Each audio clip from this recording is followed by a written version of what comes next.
Кабинет министров Коми приступил к реализации 55 апрельских поручений Сергея Гапликова. Они сформированы по итогам ежегодного доклада главы Коми перед Госсоветом. Поручения связаны с приоритетными направлениями развития региона, в частности, социальным блоком. Как отметила вице-премьер правительства, министра образования Наталья Михальченкова, цитирую, комплексный подход к решению острых социальных вопросов с упором на развитие образования, социальной защиты населения, медицины и культуры позволит заложить долгосрочный фундамент для здорового общества.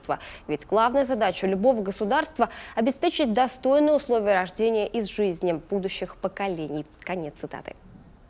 Апрельские поручения конкретизируют завершение проектов внедрения качественной системы учета мер социальной поддержки в республике. Эта система называется ЕГИСО, для того, чтобы оценить полноценность и при необходимости добавить меры, которые сегодня действительно требуются в качестве нуждающимся отдельным категориям граждан и неполноценно.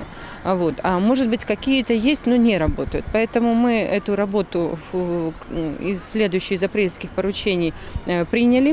На сегодняшний день серьезно рассматриваем все, что происходит с мерами государственной поддержки разных категорий населения.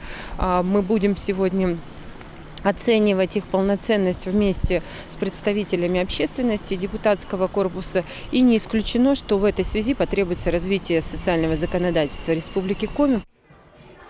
Приоритетными остаются качественное образование. Даже сельская школа не должна уступать городской по уровню подготовки учащихся. Развитие медицины, именно за ней повышение качества и продолжительности жизни. Особое внимание уделено культуре. Как подчеркнула вице-премьер, поручения нацелены на улучшение условий, в которых активно формируется культурный и духовный потенциал личности. Речь идет о создании культурно-досуговых организаций клубного типа на территориях сельских поселений, музейных комплексов, библиотек, обеспечение детских, музыкальных, художественных, хореографических школ, училищ, школ искусств необходимым оборудованием.